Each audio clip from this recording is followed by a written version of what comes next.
This is Reality Bytes in association with Sovereign Independent UK and One World Chronicle. Reality Bytes on the 24th of November 2014, and if there's anybody here who tried to go onto realitybytes.com, unfortunately that site was taken down somehow 4 minutes before we went there, and when it's been running fine for over a week with no problems whatsoever. There you go. We have two guests tonight, as many of you will already know. I've got Thomas Sheridan, who I've spoken to many times before, and Alan Watt, similarly spoken to many times before on a variety of subjects, as with Thomas. I thought it'd be a good idea to get both of them on tonight to basically have a chat amongst themselves. I'm just going to sit back in the wilderness, as it were, and take a few notes, and if I think of anything to ask, then I'll come back and ask. But Thomas, you there? Yes, I am indeed. Yep. Alan, you hearing okay? Yes, I can, yep. Okay, Thomas put a couple of subjects forward. One was the Fabians, and the other one was the whole distraction, if you like, or for want of a better word, the alien agenda type of thing. We're going to start on the Fabians. So, Thomas, if you want to start off, and I'll leave you to it. Well, my interest in the Fabians was rekindled while I was researching for my last book on the history of the occult in Germany in terms of how the occult is being used in social control. And H.G. Wells in particular, how the Fabians were not just a political organization, they were very much a social engineering and cultural operation as well. And I was very struck by how, in particular, H.G. Wells was using science fiction to almost future-proof the world going forward. You had the likes of Things to Come, which is basically showing the world of today in terms of when it gets to the point where you have this group called Wings Over the World, which is referred to as a Freemasonry of the air, and they drop this thing called the gas of peace on rogue nations who do not agree with the Wings Over the World format of how global society should be concentrated towards this kind of scientific global lab rat kind of mindset where human beings are essentially just cogs in an enormous kind of socialist machine towards a scientific end, purely a scientific materialistic end. And I never really realized how deep this ran until I read an autobiography of H.G. Wells, who was a particularly appalling human being in many ways. He was a ferocious bigot. He basically couldn't stand anyone who wasn't at least lower upper class, public school educated and Presbyterian. There was no place for anyone in the world that did not conform to his sort of respectable notions of society. And while I was researching for the book, I came across a quote by H.G. Wells where someone had accused him of being basically a national socialist in terms of his philosophy, in terms of his ideas. And H.G. Wells replied by saying that he was a combination of basically Hitler and Stalin. And if he was a dictator, he would be very, very cruel. And we were brought into ideas of how he wanted to, incredible ideas, like he wanted people to all wear standard uniforms. People would not be allowed to own boats because if they did, they would try to escape to islands off the coast where they would try and live outside this socialist utopia that the Fabians had envisioned. But more than anything else, it was the idea of culture, of building these kind of pathological mythologies in the heads of human beings, which were to future-proof the Fabian ideas going forward. And this was not a new thing, actually, with H.G. Wells. It had happened before him in Germany. But in terms of the Fabians, they've shown up with the emergence of this Russell Brand character who's come out very closely connected to the New Statesman magazine. Again, part of this same cultural creation, the idea that people, in terms of popular culture, not just science fiction, not just pop music, not just TV, everything really, even down to sport, are fundamentally aligned with the Fabian trajectory of social engineering, because we're basically living in a gigantic laboratory. We're the rats and the Fabians are the researchers tinkering with our consciousness. Yeah, there's that. There's no doubt about it. There was definitely a much, much bigger plan. Even today, they're very quiet about all the other forces involved in this organization. You find that, for instance, the Milner group, the Alfred Milner group that eventually formed, along with the Cecil Rhodes Society, the Royal Institute for International Affairs, that literally drafted up the European draft for amalgamation, and from the Americas too, with the CFR, which is their branch as well. They were involved heavily in the Fabian Society, and many of their members were crossovers between the two, in fact. You had to get the working class on their side by telling them that they would be their champions. It's a form, they would use a form of Marxism initially, and for rights, etc., better conditions. No one complained about that back then. It was awful. And they fooled the working class. They needed an army behind them to bring all of this in. But when you look at the big players who were involved, where they really wanted to take the people, eventually it was very close to communism. And even in the early days of Lenin, right through to in fact, to later dictators in the Soviet Union, they boasted in the Fabian Society they had a direct line to Moscow, and that is a fact. They did definitely have a direct line. It was working. The idea was to bring it this form of elite management of a whole society and eventually a world, a scientific elite management, starting with Britain and then the empire. They would use the empire and eventually eradicate a lot of the initial domestic races that existed there by massive immigration and so on. They came up with the idea of free trade too, and free movement of labor across borders way back in the 1800s. And then when you look at who backed the Fabian Society financially, a lot of the money came from Lord Astor, and he was an American businessman, and he and his wife moved to Britain, and he became Viscount and then Lord. And they had, back then, their money was estimated in today's term in the multi-billions of pounds, actually. So big money was backing this group, and they need the working class army to think that it was actually their movement, and in reality it was a specialist scientific elite at the top that was going to run the general population from birth to death, and train them from birth to death to serve the system, basically happily serve the system. So that's quite true.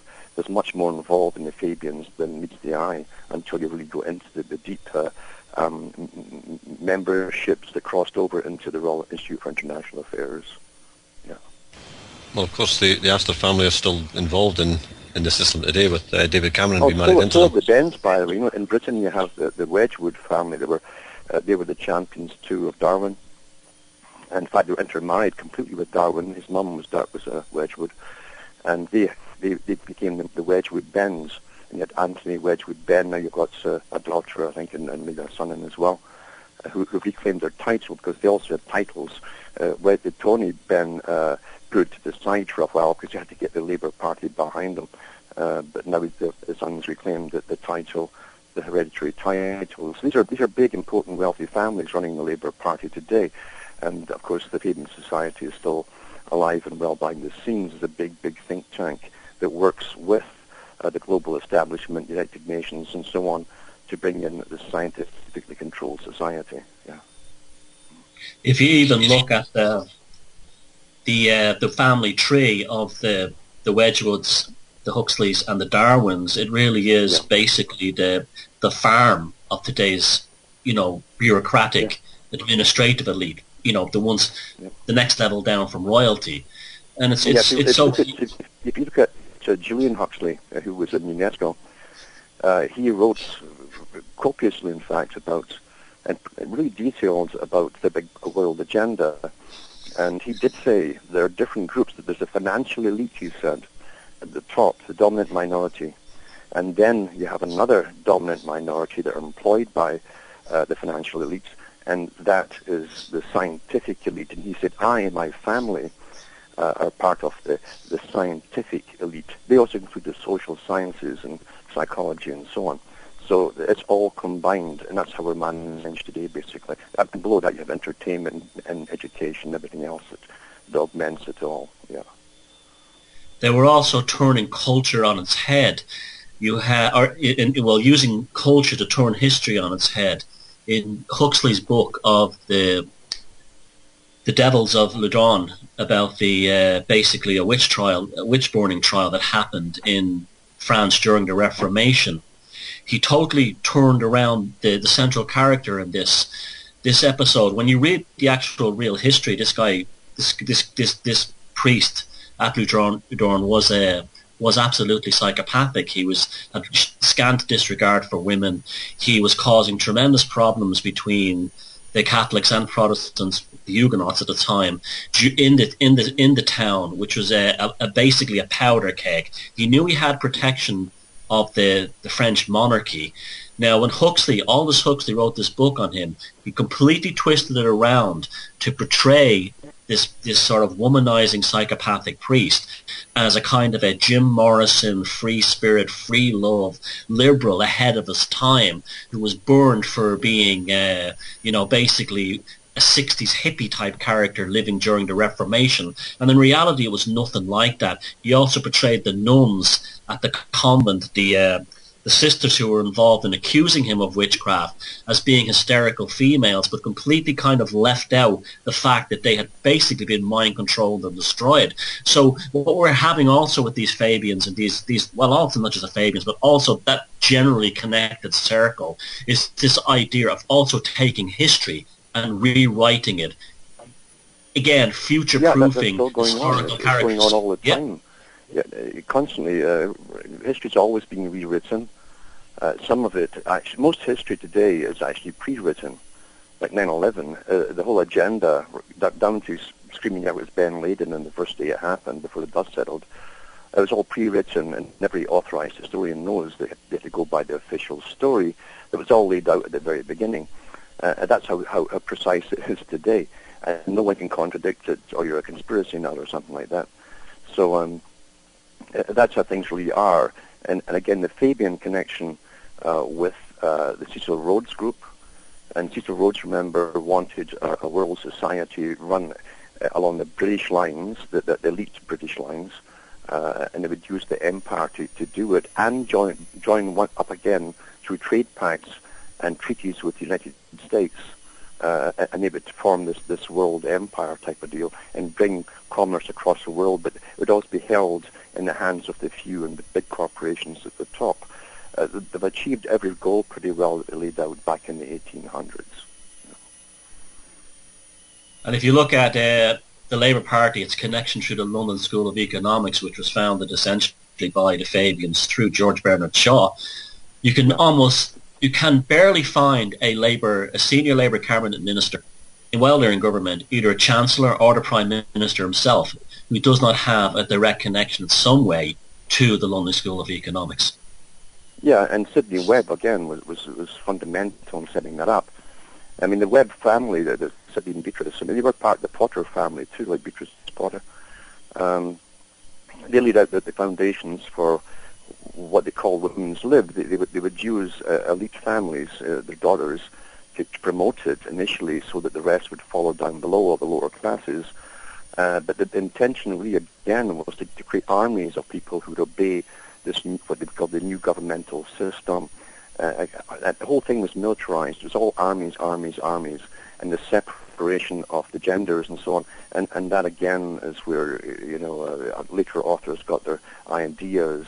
Like in 1984, you'd have the women who were the dedicated virgins sort of thing, serving the system. This was all laid out back in the 1800s for those who don't understand that. And these guys, I mean, at the very top, you have the war-making machine working again, and are owned and run and operated by the financial elite of Britain in those days. And that was an incredible amount of money that they had in those days, because they owned a world empire. They could loot countries' resources like crazy, and they were doing it. And so you had the Cecil Rhodes Foundation Society, along with Lord Rothschild, because the two of them created it together. And they were to take over the world's resources, gold, silver, eventually went into oil later on, things like that. But they also had the war-making machinery involved in them too. They had an arm and a branch for every facet of this future society that they hope to bring in. And you can go back into Cecil Rhodes' education. He was educated by Dean Rusk at Oxford University, and Dean Rusk came up with the idea of the British Empire rule, which definitely would merge back with the US down the road, again be part of this whole world empire system. They'd bring in other countries, and the latter countries they would bring in would be China and the Far East and so on. Well, that's exactly where it's all been going all along. So the American branch had to be called the Council on Foreign Relations because Royal wouldn't suit them very well, Royal Institute of International Affairs. And for the Labour people, there would be a big army of workers along a Marxist type system, and also the soldiers from the same groupings. They would be trained by the Fabian type indoctrinations that they had. They also were into the eradication of all the old religions, but they also brought in the New Age religion back then from Hinduism actually. Annie Besant, one of the members of the Fabian Society, founding members, she was one of the Theosophists. She was a Blavatsky.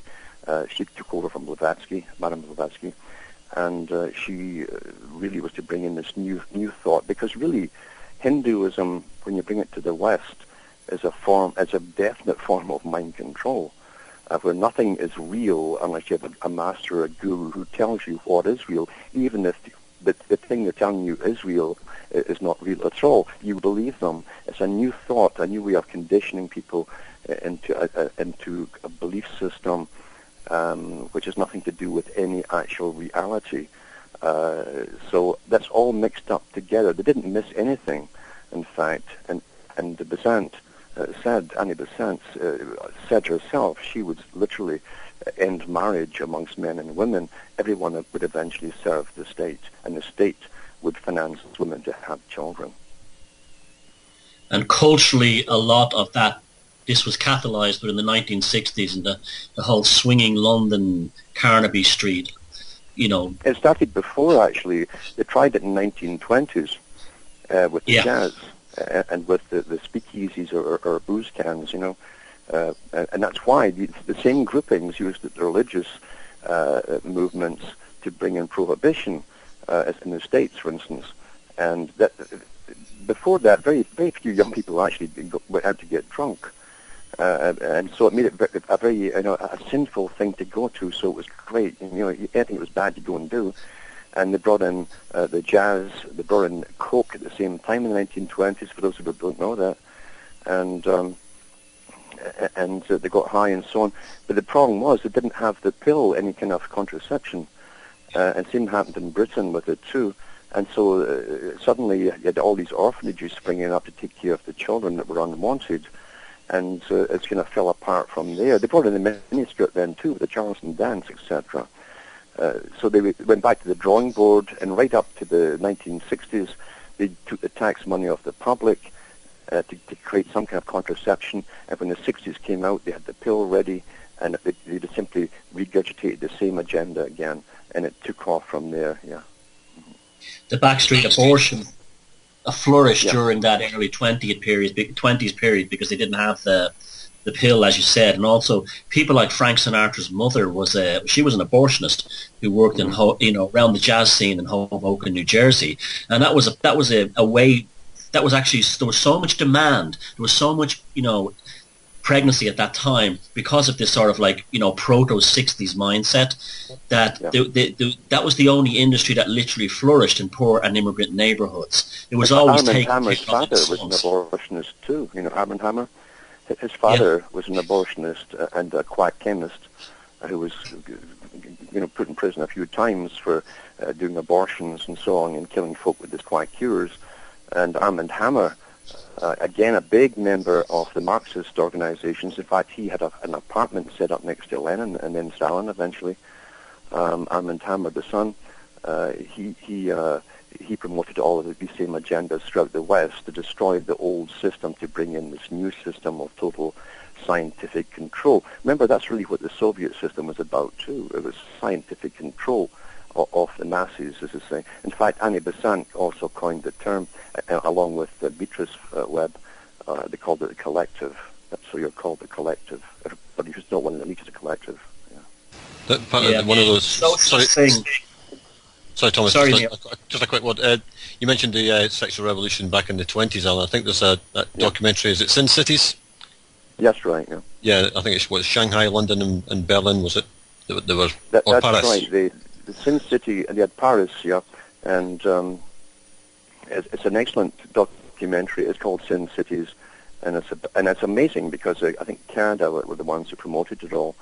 And everybody who comes on, these social critics that come on, absolutely glorify and drool, but it's politically correct to glorify this kind of stuff, of the degradation of the whole people of these cities, where they created massive financial depressions. Women were flooding in there, dirt poor. They were put on stage in Berlin, for instance, stark naked. And at the end of the night, these massive halls, these rich folk would all have sex with them, like massive, massive orgies. They even had women who were all stages of pregnancy, so that guys could have sex with them in the different stages of pregnancy, depending on what fetish you were into. It was absolutely disgusting, and they flooded those cities with drugs too. Absolute hell, and they call this a great liberalization of society. Absolutely disgusting. And then they had it in Shanghai as well, and you'll find the big, even the cosmetic heads of the day built great, massive casinos and brothels all over Shanghai at the time too. And the white Russians were driven out of the Soviet Union, ended up prostituting themselves there because they were dirt poor as well. It's just disgusting how it's glorifying the total degradation of humanity. And it was all to get people used to the idea that human beings were nothing really, that we were another animal. Excess population or unwanted children could just be killed on the spot even after birth. And of course, they went back to the drawing board after that when it didn't catch on too quickly in America and the States, and gave us lots of indoctrination until folk think nothing about it today. It's just, I've actually heard women talking about it, and they'll say it's like getting a wart removed. That's how life is valued today. Yeah, you have the likes of Gloria Steinem with her. I had an abortion T-shirt, and then she campaigns against having animals shot, but it's no problem, killing humans. Yeah. That's right, and Steinem too. It came out, and it's all public, open record. This is not conspiracy stuff. I never talk about this conspiracy stuff. I talk about documented stuff from the sources that do it all. And Steinem did work for the CIA. They set up her magazine and financed it all along. And you understand, your CIA and your MI6 and MI5 and so on are not working for you. They're all part of this one big system again, including the Fabian Society and all the other think tanks they have working on managing a massive world population. And believe you me, they have no favorites in a country that they're based in. You're all the same peasantry as the peasants of China to them. Well, she began by spying on her fellow students, liberal students. She was spying on them because they were liberals. What she was basically, I'm being paid by the CIA to do it. That's the quality of character she has. And then she turns tables completely.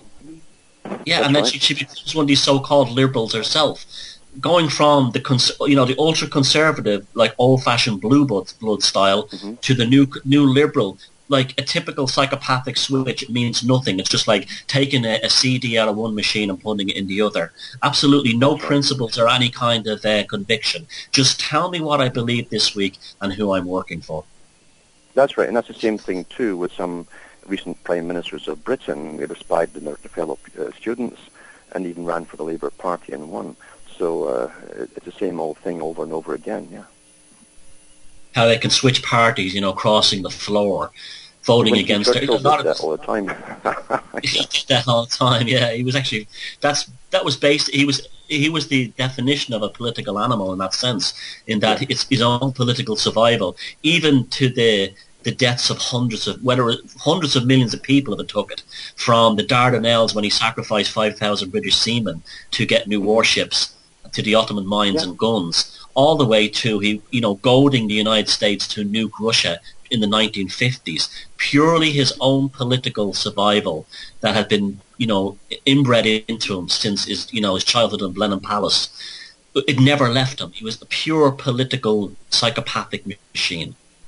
Oh, right down to handing over Poland and a few other countries after World War II, signed in the Yalta Agreement during the war with Stalin, that the Russians would get those countries. I mean, this role of whole country.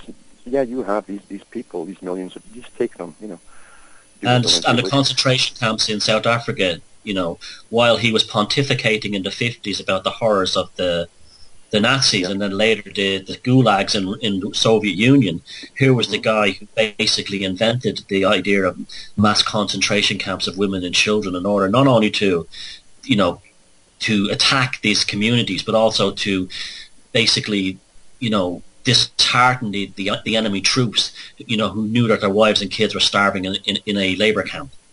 This was invented by Churchill. The Boer War, sure. Remember, too, though, he also belonged to this one organization.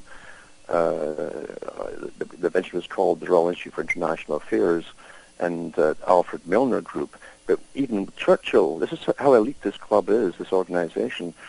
Even Churchill, during World War II, wasn't completely in the loop, because there's an inner circle and an outer circle, and that's where you find that 1984 has it to the inner party, the outer party.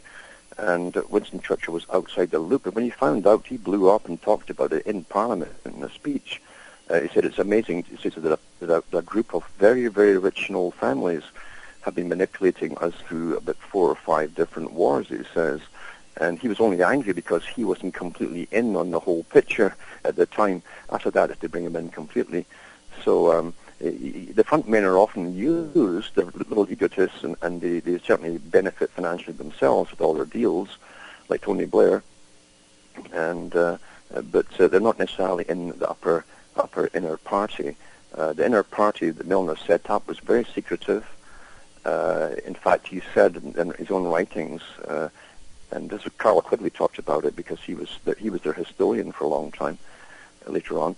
But he said that they based it on the Jesuit technique, which is awfully interesting technique of going into places, pretending you're one of the people, getting gradually to know them, never argue with them no matter their political views, and then gradually subvert from within. So they've done this across the world. They've fomented revolutions in countries. They're still at it today. It's one of the biggest, it is the biggest organization for power in the world, is the Royal Institute for International Affairs today in Council on Foreign Relations. Every top newspaper man in Britain, every editor in the States as well, must be a member of it to succeed, or you will not. You can simply close ranks, and believe you me, even your paper supply will get cut off if they don't want you up there. Incredible power, and Reuters is part of them too, owned by the Rothschilds, so that they control the news of the world, the entire planet. This is how it really is. This infatuation they have with the Jesuits has always been very interesting to me, especially, as these people claim to be atheists and, totally against religion, and yet they have people like Peter Sutherland, who's basically the head of everything, the former Goldman Sachs chairman, head of the World Bank. This guy was educated in a very exclusive Dublin Jesuit college where they teach the students how to manipulate and control situations through complex games of chess. Mm-hmm. The Jesuit power structure is enormous in this world, and yet we hear about everything else, or there's an assumption that somehow the Jesuits are purely associated with religion, theology, administrative things within the Vatican, or they're a historical entity. But even if they're not overtly religious, it's when you start looking at how many of these people who are actually in many of the top power structures, a lot of them have Jesuit schooling. Oh, even Stalin had Jesuit schooling. Yeah. So yeah, I mean, there's no doubt about it.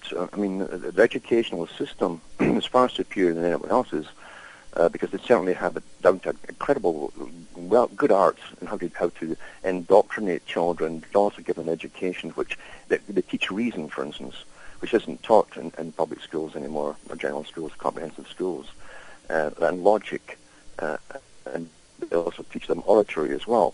Oratory is awfully important, again, in order to avoid arguments and debates, but also win your debate by using logic and reason and very skillful oratory. It's all to do with logic. That isn't taught outside of them. You find that the speakers, even Tony Blair, again, a guy who was paid to inform on radical Labour Party members when he was young, you find that he was taking that too.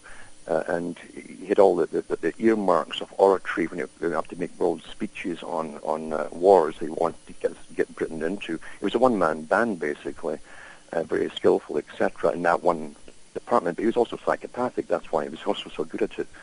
So these guys are all over the place. They're in all the top CEOs of corporations. Have all the same attributes of skillful oratory, but also the psychopathic personalities. They're actually selected for that purpose. Oh, I've no doubt about that. And that was probably rooted in the Jesuit thing. If you look at the BBC itself, basically a Fabian subdivision or offshoot in many ways, they had a long-running TV series from the 60s called 7 and Up, where the idea was to follow the Jesuit idea, give me a child of 7 and I'll give you the man. And here was the BBC have followed these same people every 7 years to produce this documentary. And the idea is it's put out there is that they're showing the life of Britain through these people every 7 years. And they're up into their 50s now. And it's nothing of the sort. It's really a gigantic big laboratory that the BBC are running according to Jesuitic principles of monitoring people, seeing that. And even if you watch the programs themselves, there's all kinds of subtle editorials. Like there was one guy at one point who had basically dropped out of the system in the early 80s, and he'd basically become kind of like a hermit, artistic type person.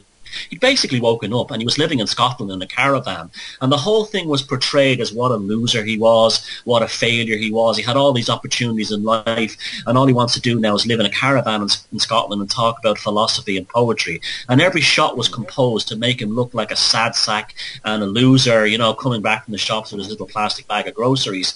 And then in the follow-up series 7 years later, it shows, and the most remarkable turnaround of all was this character, and they show him that he's now a Lib Dem politician. He's going from door to door, and so suddenly he's not a loser anymore. The BBC are portraying him as, the ideal man who's, he went off the rails for a while and was starting to think for himself, but now he's firmly back in the system. And the more you watch this Seven and Up's TV series and how it progresses, you realise that it's not so much showing people's lives as they change, but they're using the show to actually coach behavioural models among British society every 7 years, almost like giving a little top-up of this is how you should behave, as these shows get enormous ratings.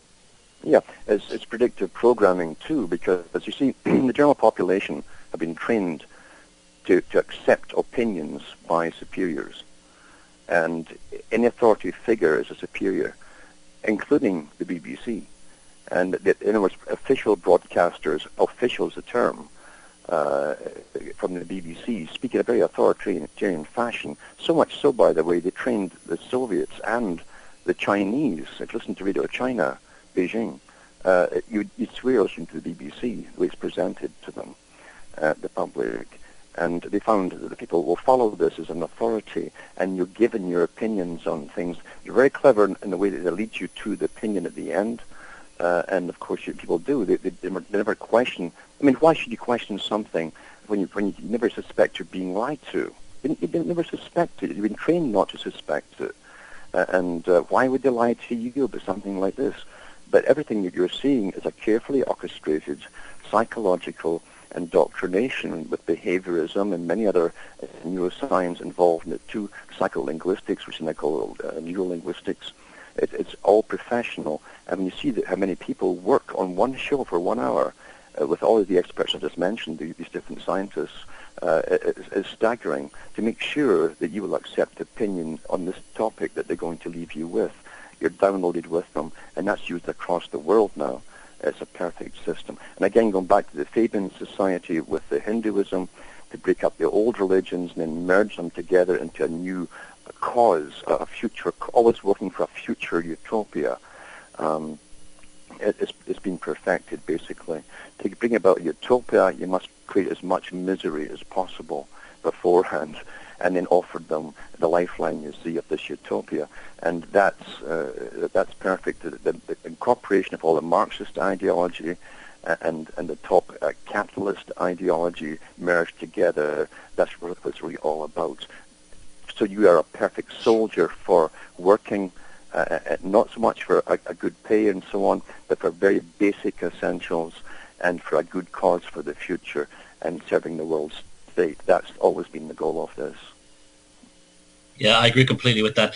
This idea also of Hinduism, you can copper fasten that further into the actual writings of the Fabians. If you look at what, you know, the class system and the caste system, it's the same thing basically. Same thing, the idea that the ones who reach the top of the caste system or within Fabianism or socialism, whatever they have planned, a scientific revolution, will ascend into the utopia of the technocratic future. At the same time, you had H.G. Wells referring to the rest of the people who weren't fit to enter the scientific future as being congenital invalids. This is exactly the same as the Hindu caste system of the untouchables. That's right. And George Bernard Shaw, again, another co-founder of the Fabians, you've probably seen a stained glass window where you see them bashing on an anvil, like blacksmiths, the world into a new shape. In other words, the proper shape, the whole structure of the world and everything in it to be bashed into, hammered into shape. And it's quite fascinating. George Bernard Shaw, I mean, in his book, Man and Superman, you see, he explains that those who could catch on to technology and understand it and work with it would come through into this new wonderful age. But those who couldn't, who belonged to the old age, simply would have to be eliminated. H.G. Wells went further in his book, A Modern Utopia, where he said, it's supposed to be in the future, but he said that how did they achieve this utopia that's there in the book, this fictional book, and it's just traveling through parts of the world, and everybody's so well behaved, there's not many people around because of depopulated.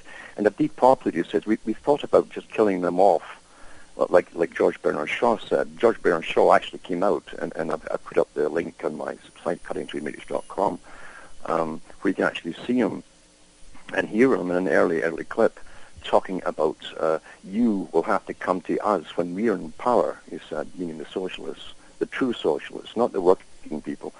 And he said, and you'll have to tell us why we should let you live, because you must serve the system. So these guys are way ahead of this. And H.G. Wells said, but the way we settled on eventually was, in the modern utopia, he said, was to gradually sterilize the people of the lower classes that simply hadn't evolved properly and were not needed in a post-industrial system. That's where we are today. Yeah, and that's where we are today. A lot of people have to get this idea into their head because it's true that the modern world that we live in is fundamentally an expression of a neuroses among Victorian aristocrats, in that they were fearful of an educated society, they were fearful of a literate society. And that's the world we live in. It didn't come about by accident.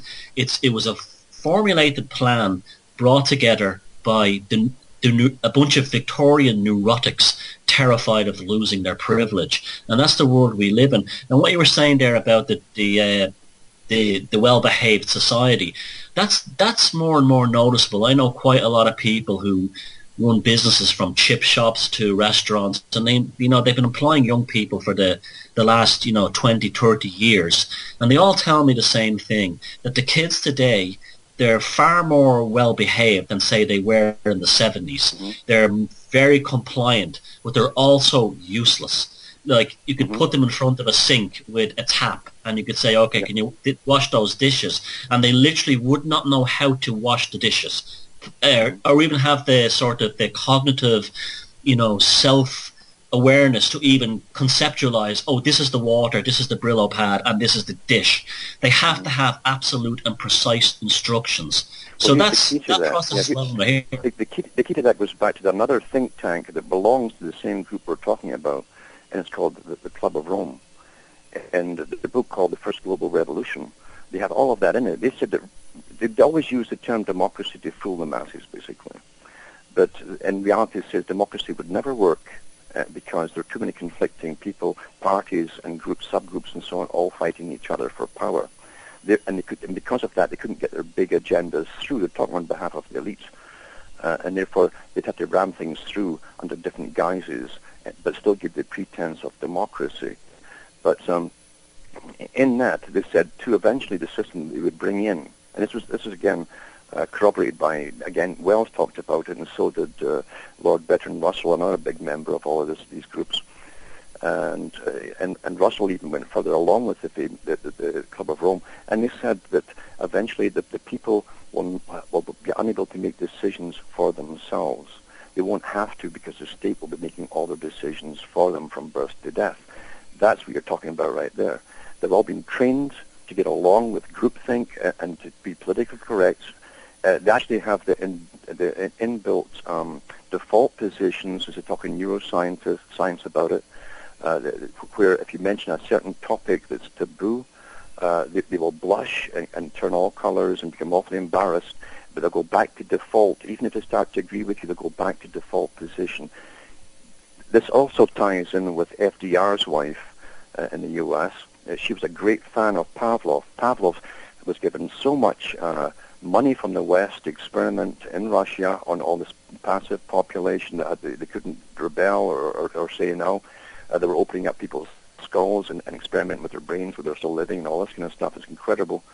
And Pavlov came up with the school system of perfect indoctrination as well, using the same techniques of conditioned responses and basically what we called the default position, setting them in the children's minds. And FDR's wife said on her trip back from the Soviet system, she said, it's so different to see the children on their way to school compared to those in America.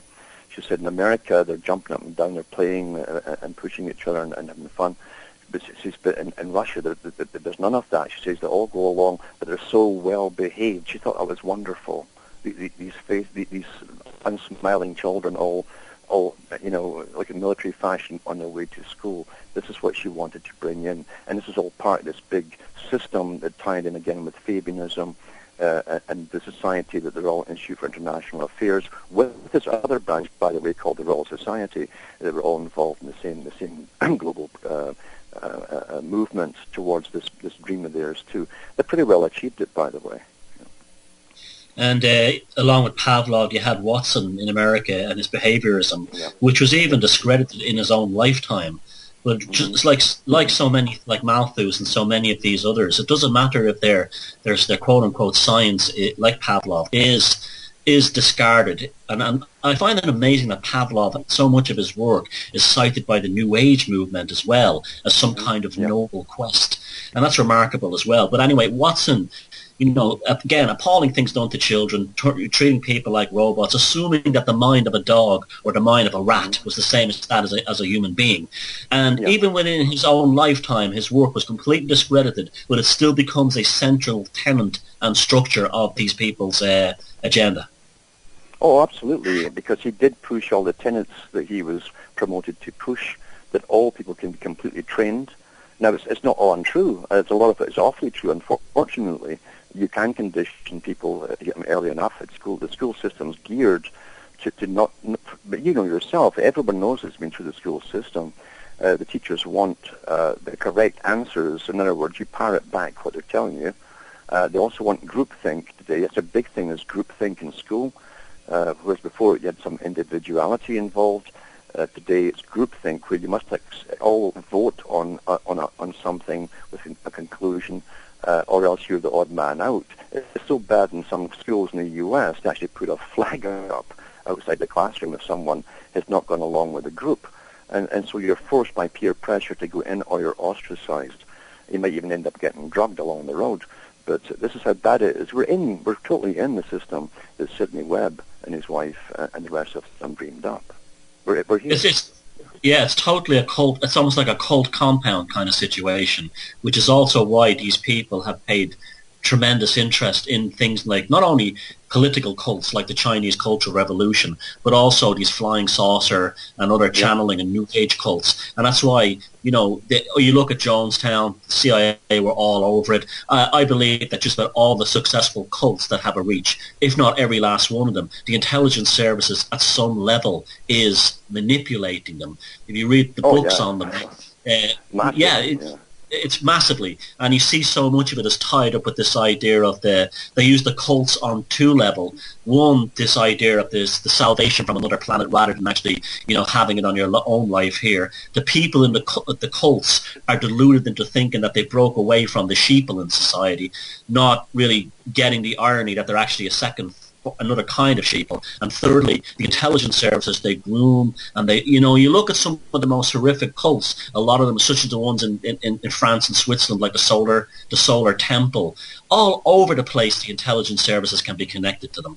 And these are often the ones that ended in the most horrific kind of acts of violence, both to themselves and others. And this is another thing that people have to understand as well, is that much of the salvation that's given to people is also another form of behavioral training, that your idea that your gods or your goddess are coming from the moon or in the future, or you're channeling them and so on, that this is another deception. That everything in your reality, your whole entire reality, is a piece of pathological theatre that's been created for you by powerful psychopaths in positions of power. And even people who think they're fighting or against the psychopaths have bought into these same ideas, like joining cults, like getting involved in political movements that are clearly one more part of it. There's one thing, Alan, I've been wanting to ask you for years, because I've been listening to you for a long time. How do you feel about George Orwell? Was he a good guy? Was he a bad guy? Was he one of us, one of them, or was he a mixture of both? He had been brought up, of course, as a hereditary bureaucrat. Really, his family were bureaucrats, and he had a top position as a young man in Burma and other places as well, looking over massive plantations. Britain in his day, and people don't realize that Britain still ran the opium trade. It was all royal families, which and the members of only royal families that were allowed, who were actually owners of it. And his father ran the Burma Opium Company. This didn't come out. Nobody knew about it. This was done away with in Britain until a politician called Thompson stood up in Parliament in the early 1920s and says, I just found out, but what's the British Opium Company? And when they opened it up, it was a crown corporation that only members of the royal family had shares in. And they're using the British taxpayer and their armies to police these things and make sure the plantations ran well. So Orwell took over from his father to an extent for a short period of time. Then he came back, and he'd been trained to be a revolutionary in the same mode as the Cecil Rhodes group of expanding the British Empire for the greater good, etc., etc. And he went off, as you know, to fight in the Spanish War, Civil War.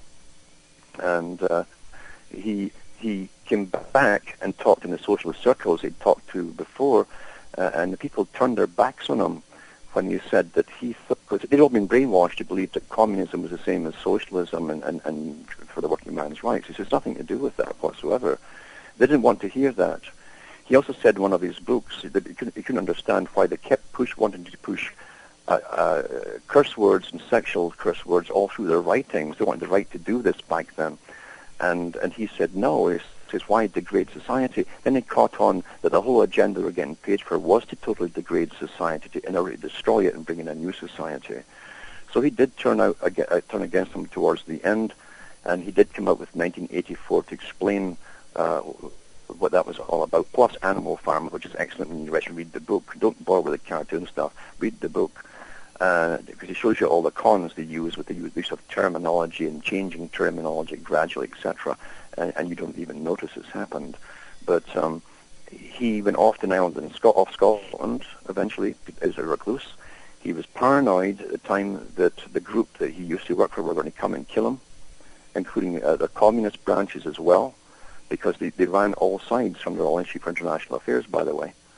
And he went out to meet the boats every other week or month when it came in, to watch whoever came off it, because he was absolutely certain they were going to try to kill him.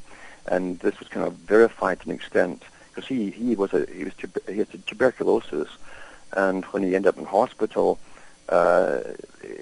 almost a closed shop type hospital, his friends had to rescue him because he was dying in the hospital because they were giving him the streptomycin without the supplementary drug that must go with it. If you don't get a drug with it, you can die very quickly from these intramuscular streptomycin injections and hemorrhaging and so on. So they pulled him out to save his life. So he had turned against them in the end for sure. You know. Yeah, that was the conclusion I came up with as well. Especially in regards to just as you said, his life of isolation on Lewis off the coast of Scotland. That was an extreme measure. And again, you know, we see his own life story is a reflection of the system when he was in Spain, when he was in Catalonia. He was teaching English. One of his students was the guy who went on to kill Trotsky in Mexico. And, you know, you have Trotsky was living at the time with the artist Frida Kahlo and her boyfriend Diego Rivera. These people were then tied right back to the Rockefellers. So within a very short period of time, you can draw a perfect line between the Rockefeller family through Diego Rivera, Frida Kahlo, straight through to Orwell, and then back to Huxley. It's just too clean and too perfect. And he showed us that in that book. You remember during World War II that the members of the Fabian Society, the top members, also worked for the MI5. That's verified. So here you have the guys running the communist system. They worked with OSS, which became MI6 eventually. They had Lord Bertrand Russell in there. They had the guy who wrote the 13th Tribe. Slipping my mind right now, but you had a few of them at the top that were members of the top Fabian societies, members all working for MI6, the early MI6 called OSS at the time, and they had top clearance for intelligence, etc., because they used them to fight the German system. So and that ties in with what Carl Quigley said, and he's a historian for what's called the Royal Institute for International Affairs and the Council on Foreign Relations, same organization. He said that we don't care who we bring in. He says communists, dictators, tyrants, socialists, whatever. He says they all work for us, and that's how it really is. One system runs it all. You see. And the long-term psychopathic deviousness of it. You have at the same period. Well, right before the Fabians, you had the British Israelite Society, who creates this basic Bible nonsense. But the agenda there always was, from before the Balfour Agreement, was to create a kind of a Western plug, an Ulster, a plantation in the Middle East, in order so they could keep their eyes on the oil and gas and other things there, such as phosphates and so on, that they knew were going to be needed for the emerging economies in the future. And we're never taught how long term these plans are. These people think in centuries, where the rest of us don't even think in decades anymore. Many people today can't even think in weeks. They called it the Fabian Society too. After Fabius, the general in Rome, who said that rather than hit people head on and have conflict, you simply do it a long way around, subvert it quietly and slowly, and do it in a long term motion, basically. And that's what all the early founding members of the Fabian Society said too. It might take them 100 years to achieve this, or even longer, but eventually they would achieve it. But to say they brought in members like Alfred Kessler was the guy who wrote the 13th Tribe, Darkness at Noon, and so on. These were all novels put out. Well, at least the Darkness at Noon was a novel, and he worked with MI5 too. But Alfred Kessler wrote books to bring you around to the struggle of society, the struggle through all the terrible things that were happening, without saying, we caused all these terrible things to happen so that you'll come to us when we say we're going to champion you and get you out of the mess. So it's a perfect technique. They cause the problems and then offer you the solutions over and over again. And when you're struggling, you grab the lifeline and you end up in a worse mess. But again, getting back to the form of mind control, they work with the Tavistock Institute. We can never miss this part, because the Tavistock Institute was an early mental hospital, and they had carte blanche by the British government and royalty, the system that really ran the British government, to do whatever kind of experimentation they had to on the human being as a subject. and they stuck early implants in their heads in the late 40s and 50s and the 60s for remote controlling. They were hardwired by wire from the brain to little push-button devices, things like that. Aldous Huxley's speech in Berkeley became enthusiastic. It was very hard to get enthusiastic, but he got awfully enthusiastic when he talked about the experiments and how wonderful it was, how they could control the minds of people by literally putting implants in the brain, etc. And it ties in with the Soviet trips they took. I don't think people realize it. It's incredible if you go into documentaries like the Soviet story. You'll hear, as I say, George Bernard Shaw talking about it in the Soviet story. An actual clip from him talking about, you come to us if you want to live, and tell us why we should let you live. And then it goes off into you'll see people in beds with the skulls all off, all open to the air, non-sterilized the whole bed, because these folk were expendable, bed after bed, and they're probing their brains physically, no gloves on or anything else.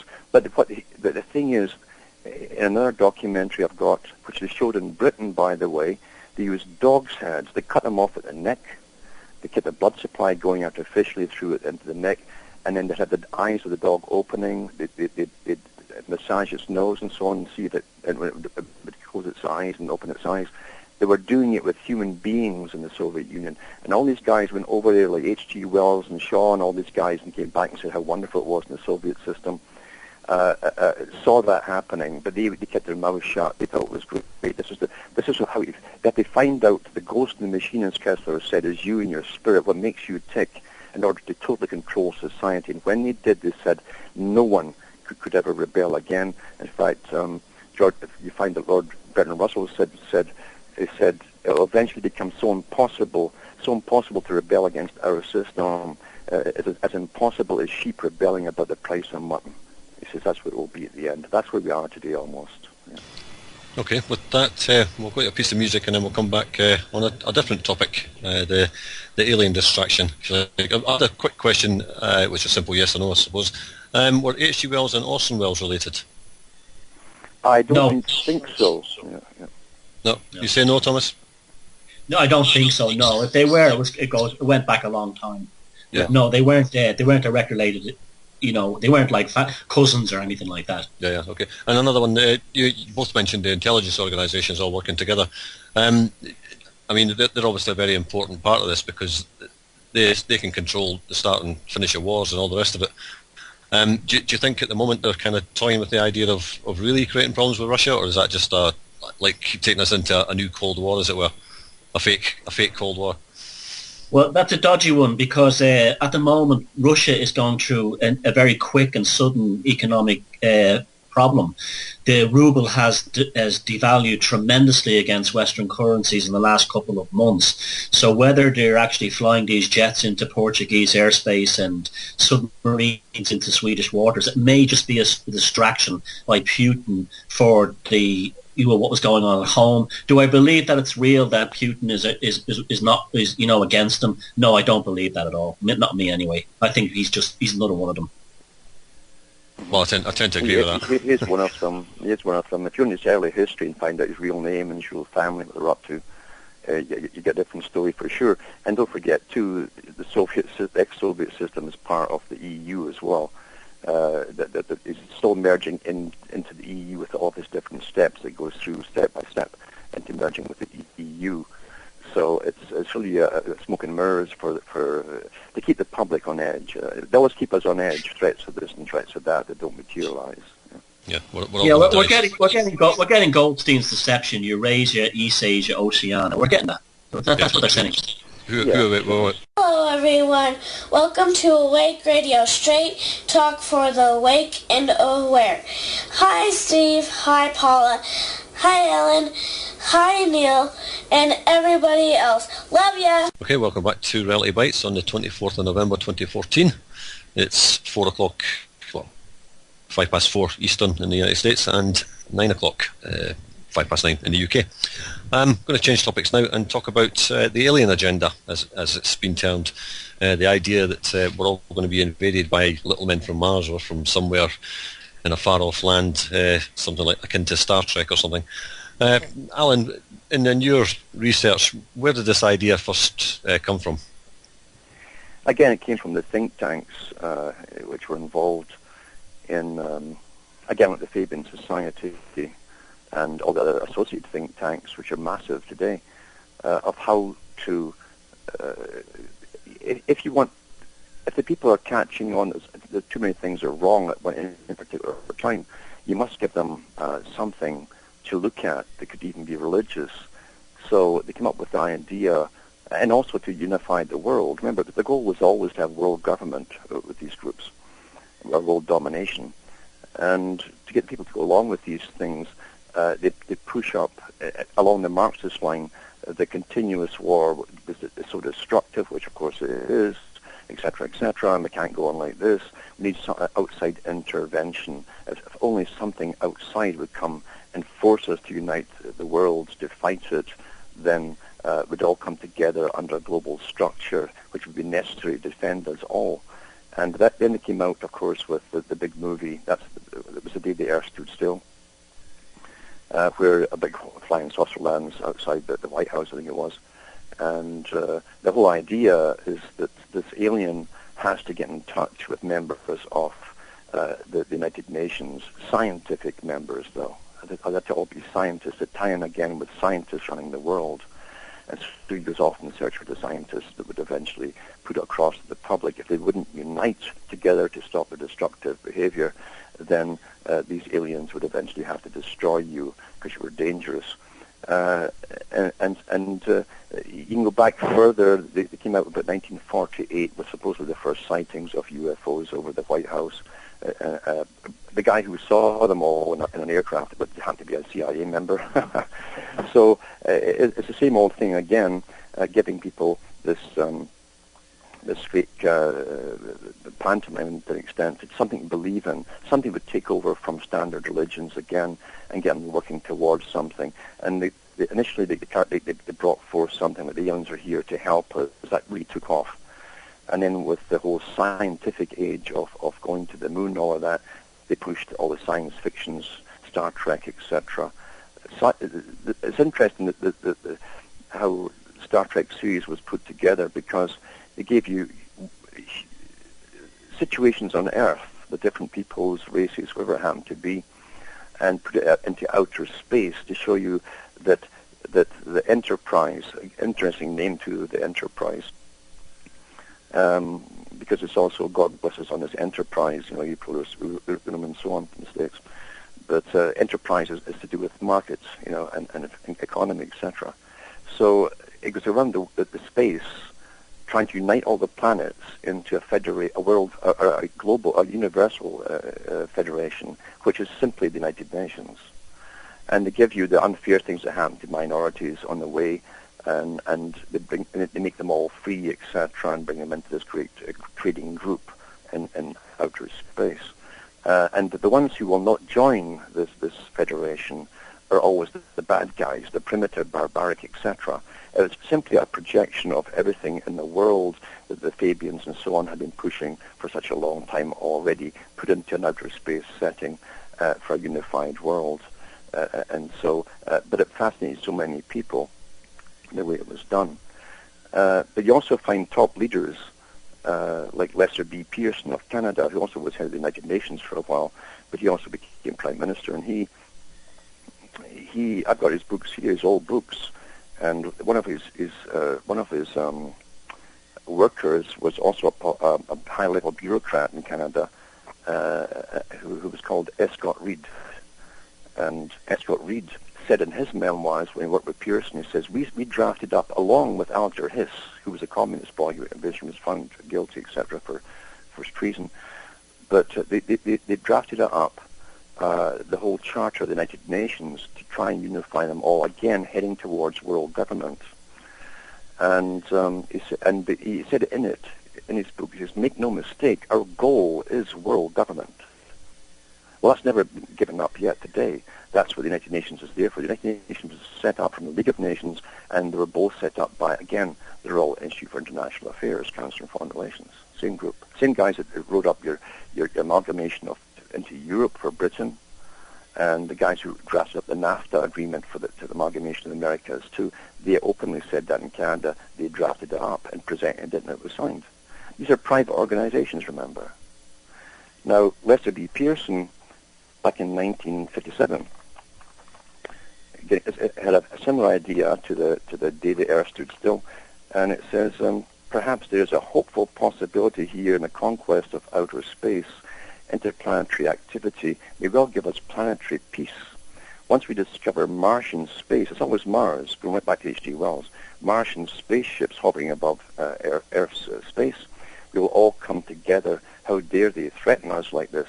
We shall shout as one at a really United Nations, and so that was to bring the Earth together to fight them. This is a guy who was way up there at United Nations and as a Prime Minister.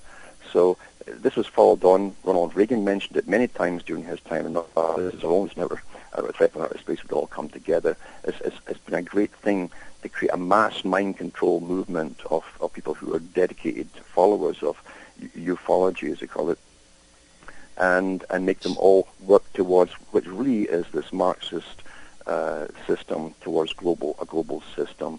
If we did use all our tax money against a tax base from the workers to explore space, etc., etc., which really, again, was a caveat, because the whole idea was to put up all the technology that eventually would use to monitor all of us. That's what the Star Wars program in Reagan's era was all about. It was nothing to do with shooting down satellites. It was to do with what would be used today.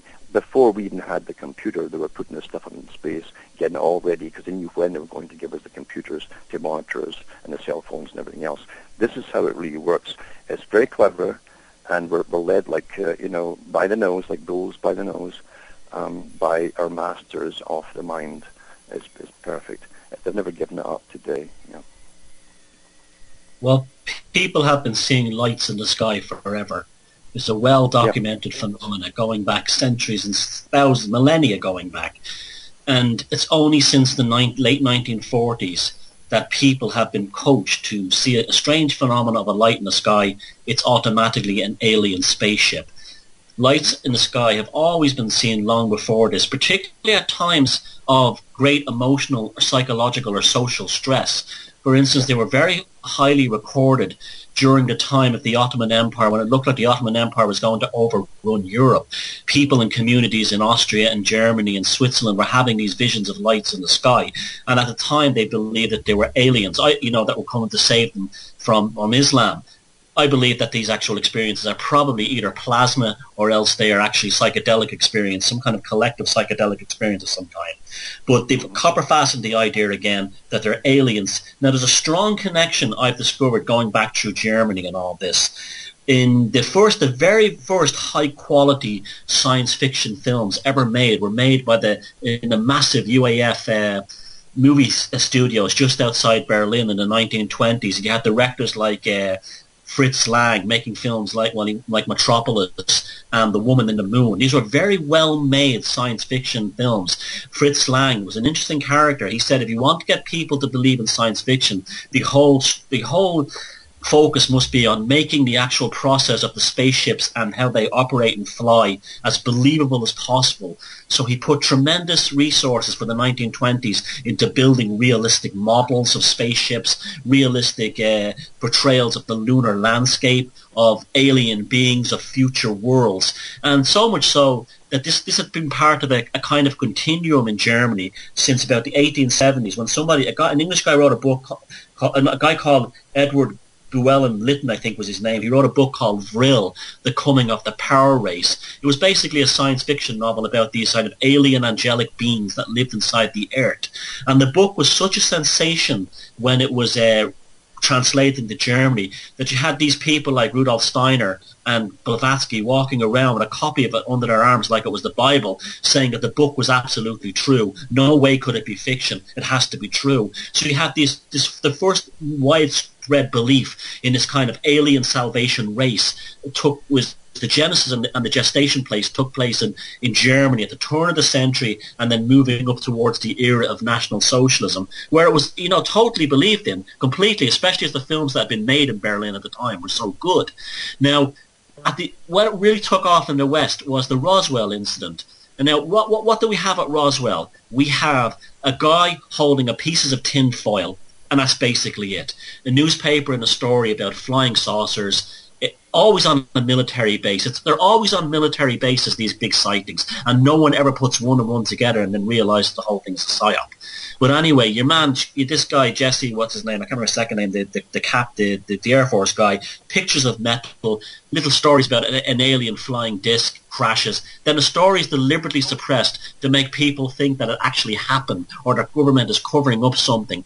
And they do not put because it happened in 1947, they do not put the obvious conclusion that this was a psychological operation developed by German and Nazi scientists brought over during Operation Paperclip, who had been running the same psyops towards the end of the defeat of National Socialism by building up this idea that the Führer had a wonder weapon that had been derived from miraculous sources that was going to save the Third Reich in its final moments. The same German minds were brought over to the United States, given jobs in the OSS, as you said, the forerunner of the CIA, and MI5, the modern version, and they were given this brief to use the same kind of ideas of the weapon in the minds of people, because the United States had to create they knew they had this phobia and this anxiety was coming along because the Russians were about to detonate an atomic bomb because of Marxist groups in the US that leaked the secrets over through sort of a Bolshevist sympathy network into the Soviet Union. And they had to condition Americans to believe that we somehow have alien technology, spaceman technology is going to save us. We have the edge. And that continued all during the Cold War, right up into Reagan's Star Wars announcement at the United Nations that we would all band together and to fight a global force from an alien force from outer space with a global army. And you had it in silly films like Independence Day, where you see the Israeli jet fighter guys looking at the Iranian jet fighter guys and giving them the thumbs up, and all this kind of like nonsense, this kind of like one world fighting the aliens.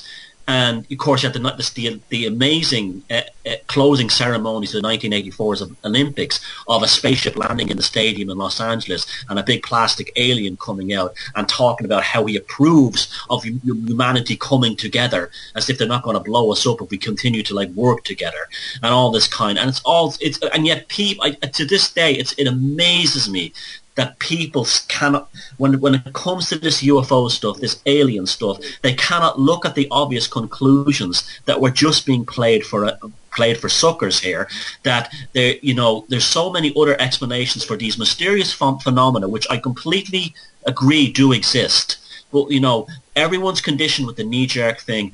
It's an alien in a spaceship who's come to Earth, and they're either here to destroy us if we don't behave ourselves, or save us if we do.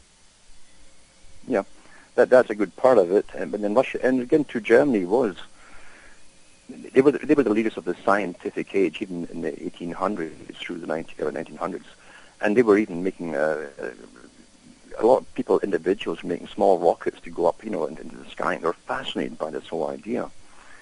And it tied in with the age of nationalism as well, and how, again, not just weaponry, but advanced science would come from a super nationalist type system.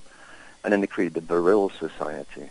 And the Vril Society was again, the society that came up with the idea of super weapons that Hitler would eventually use, etc., out of this world type science that would be involved in, etc. And also came up with the idea that ties in with this Vril Society of the inner Earth. They put that out there too. The inner Earth society. That's actually an inner Earth society with the black sun inside the Earth, and people live there, etc. And Bulwer Lytton, who was a lord in Britain, I think, eventually, he wrote a book about it, a fascinating novel that others copied in many ways, to do with these super advanced beings that now lived inside the Earth. And they're still pushing that same stuff today with Mount Shasta in the U.S. But getting back to the whole CIA operation, it's massively funded, incredibly massively funded across the world. And the professional speakers on them, they make their whole entire career of pushing the UFO agenda. They have late night talk shows that go on forever, years and years, with guys that were always members of the CIA and high clearances and so on that actually host them. You can't get away from this CIA connection with any and all of it, actually. Tied in again with Parsons, who also created the precursor of what we know as NASA today. It was American Rocket Company or something they called it initially. And Parsons was in with Aleister Crowley, again another mind control expert to create all the cults across the world as well. Because all of this is mind control, for those who don't understand it. It really is all to do with mind control, giving you a new belief, a new fascination that will keep you running in circles your whole life long. You'll lose your reasoning abilities along the way, and you become very, very gullible. And when you're gullible, those with the expertise can then indoctrinate you very easily and have you follow them. It's a perfect system that was worked out long ago, yeah.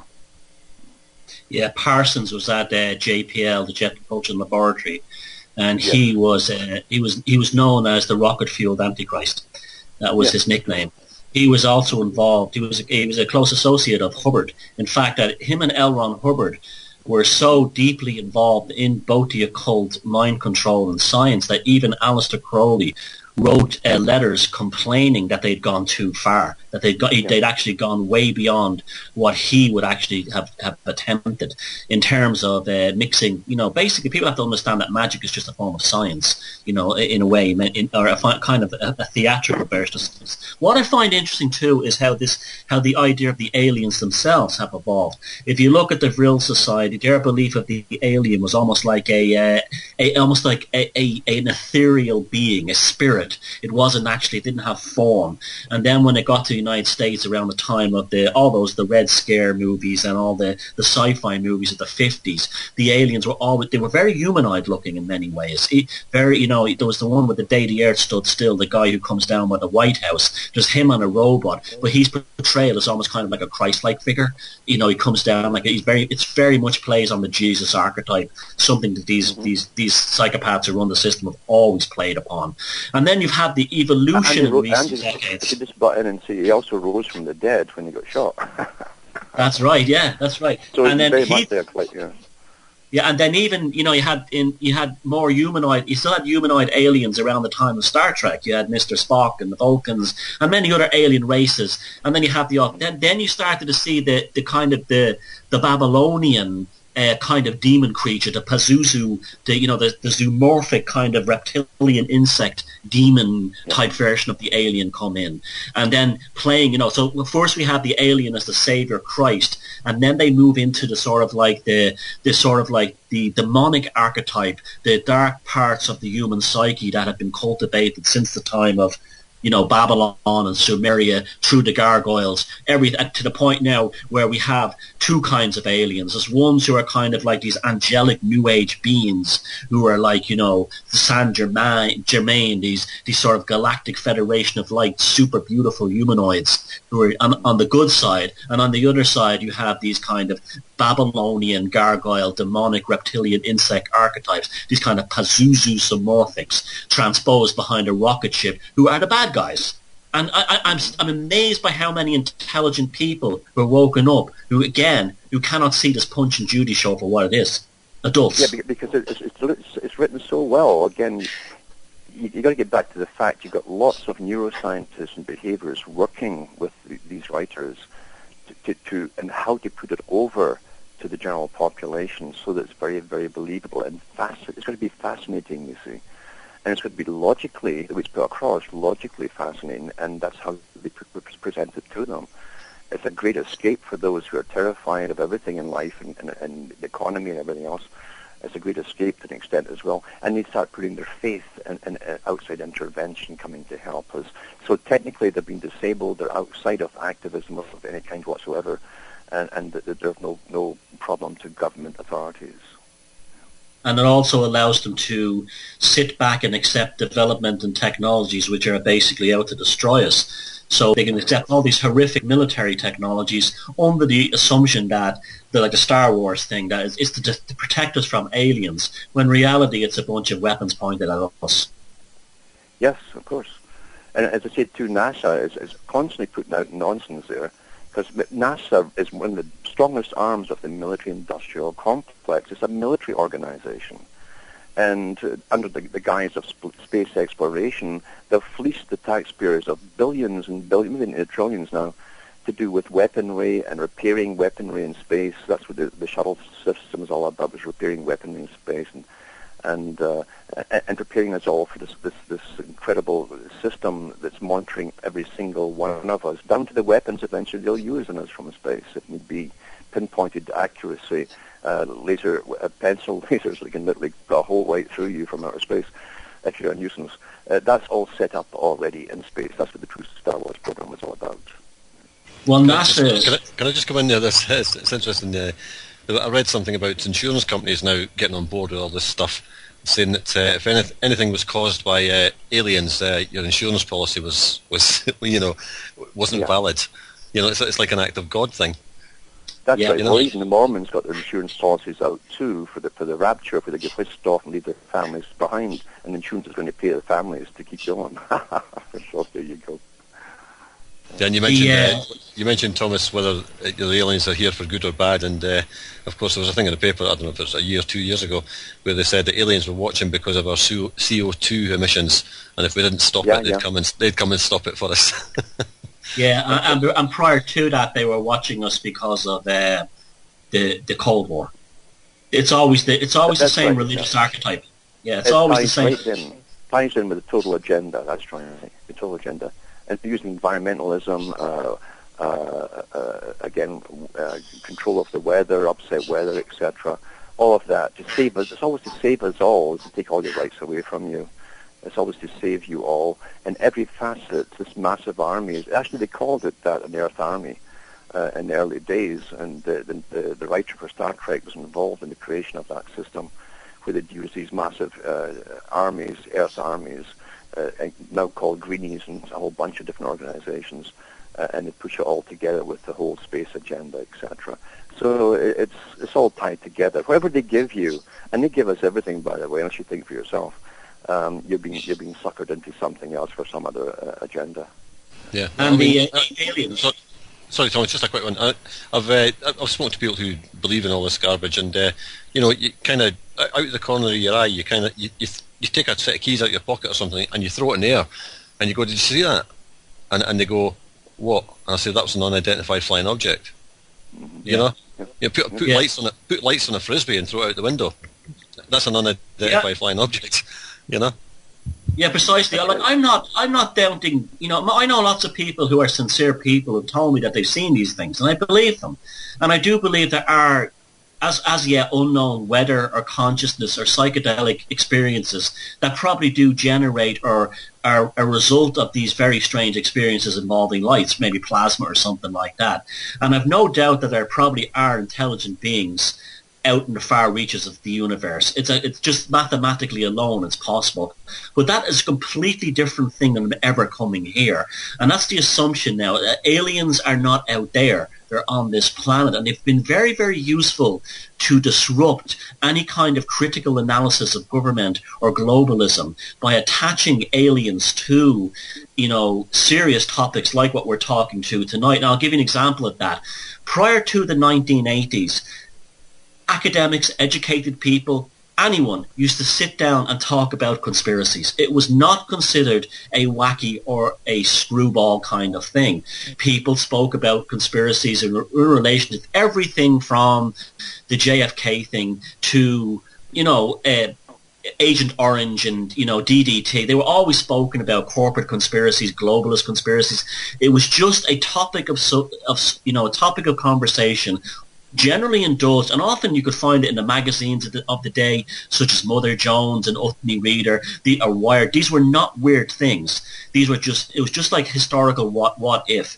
Along comes this TV series called The X-Files, and you have this guy who's an FBI agent, and he's the nutcase, and you have this other one who's the woman, and she's the voice of sanity, and she's the rationalist, and every single topic in the conspiracy theory world, or, I hate to call it that, but the alternative movement world that myself and Alan talk about was covered inside at one level, from GMOs to, biowarfare to kind of weird objects being put into injections and giving to people, to everything was covered in the X-Files. And then it was coupled to alien spaceships and little green men. So therefore, if you bring up a serious topic today, such as if I want to talk about, I don't know, anything, like we talked about the Fabians, anything, there's an automatic assumption that's put out there that somehow it's connected to UFOs and aliens visiting Earth. And this has been, for instance, I got a message from a guy last week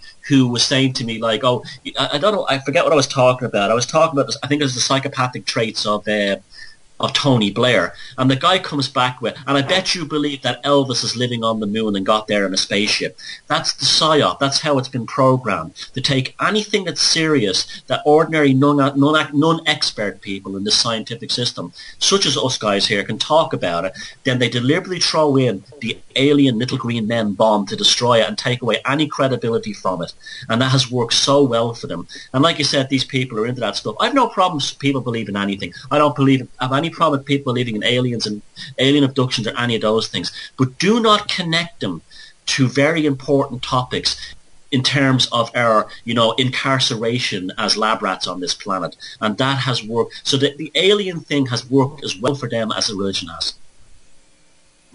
Well, I mean, and plus, too, you have so many, again, you do have the CIA involved heavily, all mind-control things, including all the different so-called progressive types of behaviorism techniques that they pushed back in the 50s and 60s, the Rolfing methods, all these different things, where they scream and tear pillows apart. These are all run by the CIA, all of these things that to do with behavior modification and getting absolute idiots to just fall for it all, going to the bottom of swimming pools that were empty and all lie down and pretend they're fish. I mean, things like that. It's amazing what they can do, and then they couple it with the alien agendas and everything else too. It makes you more. Each time you fall for something, you become more gullible for the next one. And I also had a strange occurrence. A woman who was in touch with me for a while by email, a Christian woman in the States, did all the standard Christian stuff and mentioned all the standard Christian stuff and seemed very orthodox.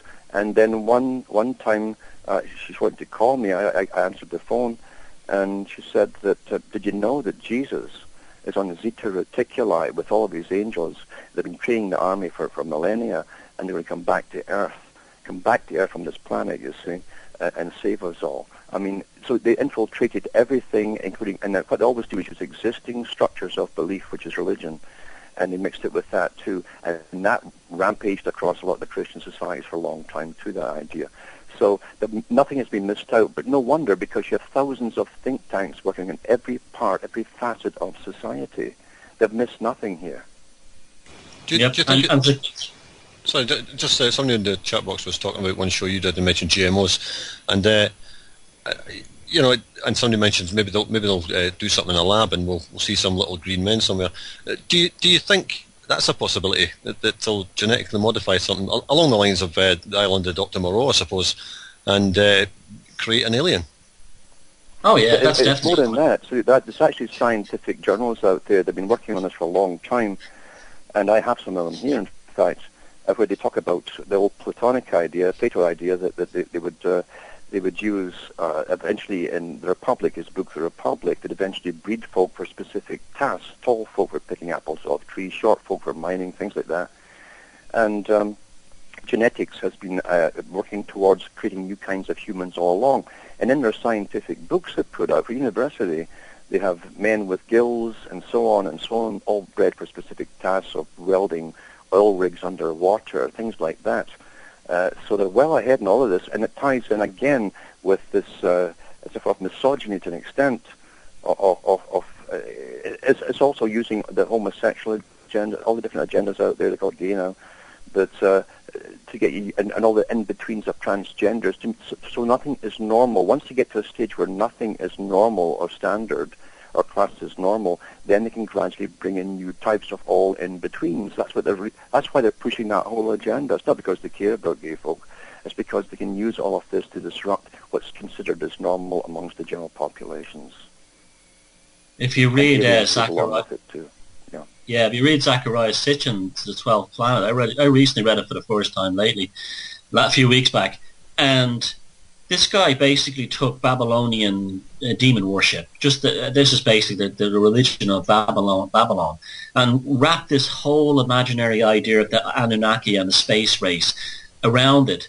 And the whole idea was to put this guy, if Zecharia Sitchin wasn't one of them, I cannot believe if you read his book, it's almost like a Masonic tome. It told belongs the to story. the Archetypes Society. That's right. Well, there you up there. Yeah, there you go, because it basically says at the end of the book, and the whole purpose of that book is to indoctrinate people who read it into believing that human beings are a slave race. They're a slave race who serve a higher race. I mean, this is exactly how the agenda goes on. It's very Calvinistic when you look at it, because you're born into the lower caste, therefore accept it. There's nothing you can do. Your intelligence is set at birth, before birth, in fact. And the upper caste that rule you have the law for rulers. You can't fight them in any way possible. That's how it is. Yeah, absolutely. That's what they tell you in the book. Yeah. And that's why so many of them come out of the Calvinist religious parts of Switzerland, Van Daniken and people like that. There's so much of that down there as well. And also they've created these cults.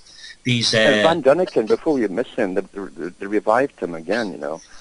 Daniken, remember, back in the 70s, was declared a fraud by reporters that went to Mexico, and they found the so-called these space carvings of men on space motorbikes, etc. How he'd ride a motorbike in space, I don't know. But they found the guy who was making these so-called Stellas for him, and he was getting under $1 per Stella that was making, that Daniken was putting in his book. A total fraud. Well, Daniken basically has a gigantic cathedral now built to himself in Switzerland.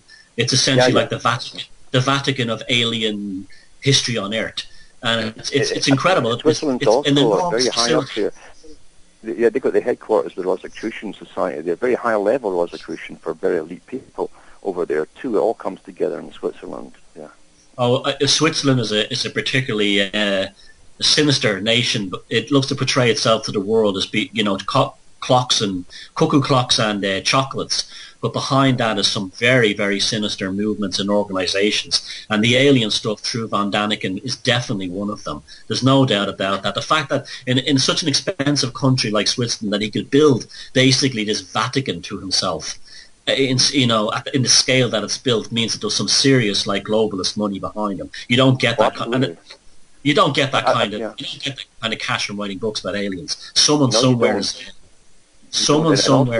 I mean, I've talked to some people who've attended the ones in Switzerland at the high-level functions, and it's extraordinary how they can manipulate the members that are coming in, too, with all their very, very advanced equipment that can project, basically holographic stuff, very big, large holographic stuff, and so on, giant crosses, for instance, that aren't even there, and things like that.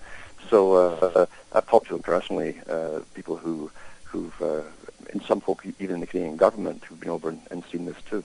So Switzerland's very big in that. It's also, don't forget, one of the biggest Knights Templar countries. You'll see there's logo all over the buildings, all over Bern and all the different big cities in Switzerland. Yeah. And lots of Nazi gold and technology ended up down there to actually it's a great way for cleaning dirty money and bringing it into these kinds of ideas, such as Van Daniken's little empire there. Again, back to the cults, this is another great way of scooping up intelligent minds that should be challenging.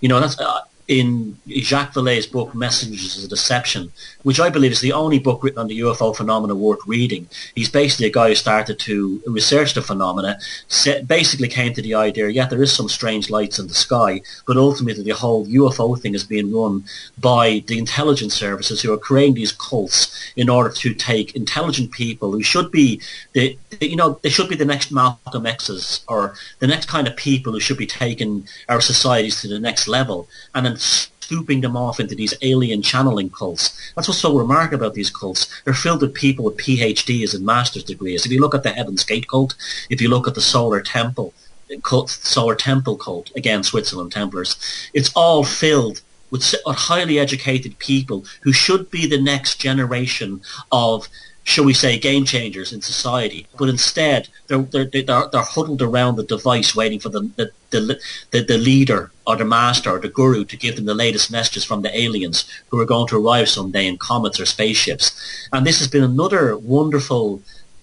beneficial spin-off for the intelligence services too, with this whole alien nonsense. They've basically stopped any, between that and the celebrity obsession stuff, have stopped any kind of future, shall we say, social or consciousness revolution from taking off, because anyone who has a brain seems to end up diverting it into either one or the other. Oh yeah, as I say, you must disable people who can think. You disable them and put them into an avenue that leads them nowhere, basically, and they're effectively disabled from taking any action or being social leaders and so on, etc. And then they find themselves being leaders, in fact, and working towards an agenda that they think they understand, but they don't understand it whatsoever where it's supposed to go. It's all being used.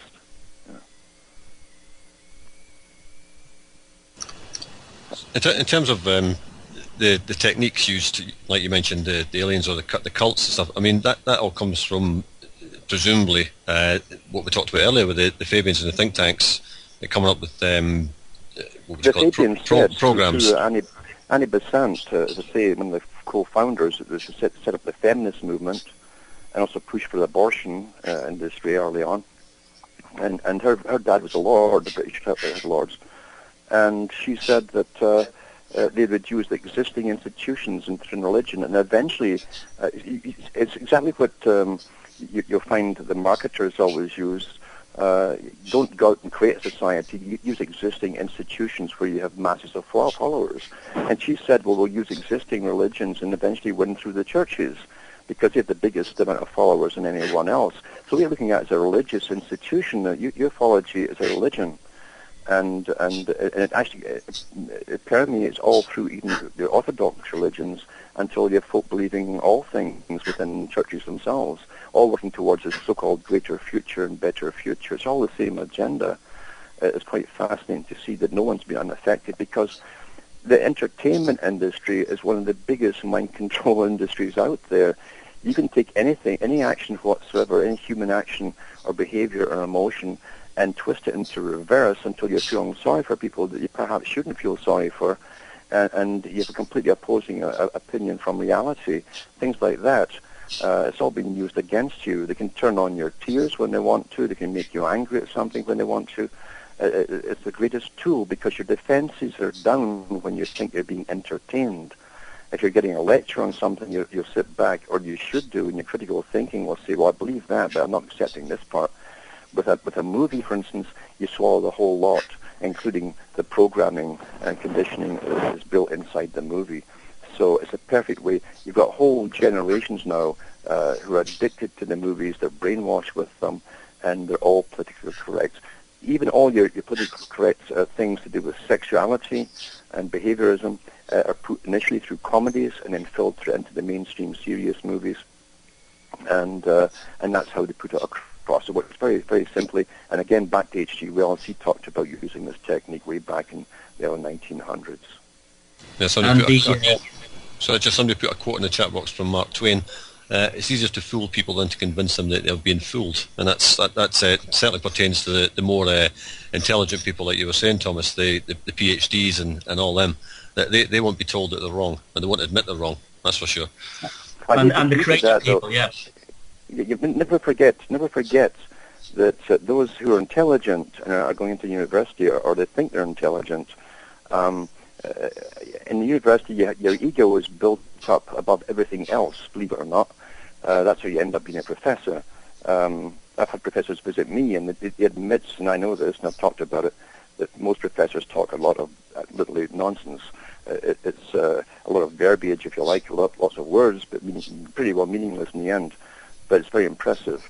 So it's the same with any science that you're taught in university. It's like medicine. The first thing you're taught is to always dominate your patient. Make sure they believe in you. It's the first thing you must get them to do is believe in you, so they'll trust you and do what you tell them. That goes across the board now in all universities with all so-called professions that they turn them out to dictate to. So you think you're being taught that you are one of the elite, one of the chosen, And because of that, once you swallow the alien agenda along with it, there's no going back. They'll never have insight into themselves because they're already believing that they are elite and they are intelligent. And once you start to lose that you're just you, and you actually believe the propaganda that you are the intelligent one, you're done for. Always hold on to humility. If you lose it, you've lost yourself. Someone else is using you. Yeah. Well, by the time you've got yourself your PhD, all you've really done is shown absolute devotion and servitude to authority. You've done everything you were told. Yes. You've followed everything, every single order. And then the tenured college professor who guided you towards this is then replaced by the cult leader. Mm-hmm. That's why they're so easy to move highly educated people with advanced degrees into flying saucer and alien channeling cults, because they've already been conditioned to seek the absolute approval and devotion to an authority figure. I just want to get back to the cultural thing there again. Another aspect that's been used to sell the alien idea as well has been rock music. You have bands like the Blue Oyster Cult and Hawkwind and all these kind of space rock, prog rock kind of ideas, coupled with the LSD idea of like aliens and spaceships and space travel. And I was reading there recently, not only did you have like people like Carlos Santana saying that he had been given orders from an alien, you also have that. I was reading recently that David Bowie had spent the early 70s on the roof of his apartment in London holding a television aerial towards Mars, getting signals. You wonder who was sending them signals, don't you? Oh, yeah. But again, David Bowie is a product of the entertainment industry. And I'll tell you another thing, too, a lot of the entertainment industry turns out a lot of rubbish, actually, about these stars to build up the personality cults.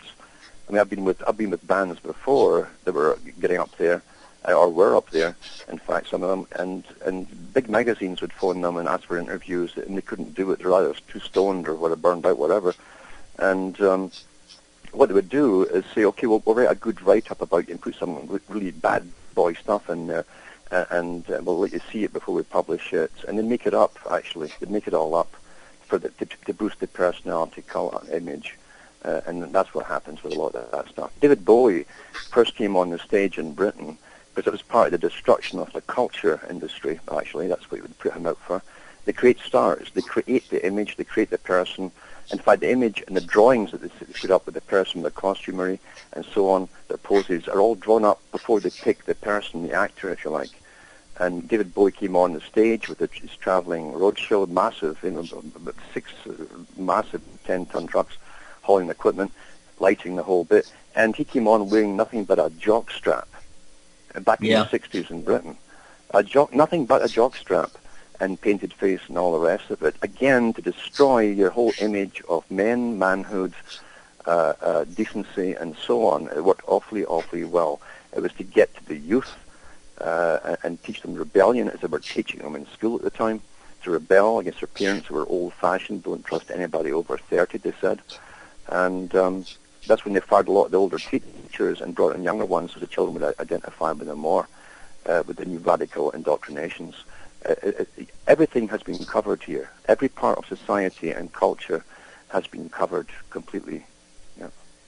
Even Bowie's early days, you had like these dissociative personality ideas like Aladdin Sane, the guy with his face painted two different colours. You had the cracked actor and the man who sold the world. These were all kinds of they bought into this idea that Bowie was more than just a singer. He was a changer of consciousness. And again, it was too good. Yeah. Yep. Space Oddity, yep. And there's even a very interesting film of his tour of America in the mid-70s. And they're interviewing his fans outside the concert hall. And they're these people, some of them look stoned, but a lot of them look like they're on psych medications, like some kind of heavy Thorazine or something like that. And this one girl who can barely articulate says that David Bowie is the space commander and I'm his space cadet, which was funny at the time. But when you think back on it now, you realize how beautifully clever these people, their scams are so devious. At times, you almost have to admire them for them. Absolutely, but don't forget, though, it's nothing to do with talent or skill of the person you see. It's the massive machinery that creates that person in the first place. It's a massive, massive machinery to create a star. They can make anybody a star, and they have, actually. But So they can make anybody a star with the machinery. And again, it came out of Hollywood, early Hollywood, where Hollywood came up with the idea of the star image. Before, the actors were kind of penny. They were not really a reputable type of person. If you were an actor and actress, you basically sang for your supper to the elite afterwards, after a show. And then they created the star image, and they would create the star before you'd even see them in their first movie. They'd build it up, this new woman or whatever it happened to be, and they're instantly a success because they told the public that they were great, and the public will believe what they're told when that build-up is professionally done. That's what they do with all-star image making. I've met guys who had number ones in Britain, and I've been there when doing session work for them for their albums and things, and I've worked on some of their songs, and literally they were picked out of lineups, and I'm talking about drawings now. I've seen the drawings before they'd pick the guy with the right height, would fit the suit that was already made for him. It was made of leather, that stuff like that. How he'd hold the microphone, his gimmicks, his shticks, as they call it. And they were told he'd have 3 hits in a row, and then that he'd fade away. And that's the sort of thing. That's how it's run. There's nothing out there that's real as it's presented to the general public. Of course, you've got the song Starman by Bowie as well, of course, and the movie The Man Who Fell to Earth, where he was it's breeding with human women, you know. That's right, yeah. And he was that's this tied kind in of with a whole bunch of sci-fi movies on the same theory, basically. Yeah. Yeah, and he had all this technology where he could basically afford to buy up the world, and he was buying all these resources and supposedly to take them back to his own planet and all that stuff. Yeah, he could replicate gold. If you look at Bowie's entire early 70s, or mid-70s and early 70s career, it was nothing other than the alien agenda. Another band was ELO, the Electric Light Orchestra. They came out of a gigantic UFO when they played their gigs. And even the term ELO, Electric Light, that sounds very Masonic, Electric Light Orchestra, Electric Lucifer Orchestra. You know, you really have to look into these people and see who they are, who they're related to, who their parents are, what families and what, public school they went to. It's also the old God, L's, God, and L, and O is 0 is the general circle. That's Masonic too. Yeah. Okay, we've got 4 minutes left. So do you want to wrap up and basically your final thoughts on either the Fabians, what we've just discussed, or a mixture of both? Well, we are the end product basically of an agenda, and most of the folk around you are too, because to say the Fabians are one massive think tank with many branches across the world, and they interact with the other think tanks that work on other aspects of human nature, behavior, etc., all working to program the next generation into the future. And here's how perfect it is. If you go back to the 1930s, a common term, the international communists, young communists, of which Pierre Trudeau, that became Prime Minister of Canada, was one of them, they had a meeting with Beria, who was the top honcho there, a monster of a man for slaughtering people. But Beria, in charge of the police for Russia, the NKVD, he talked about the conditioning of children.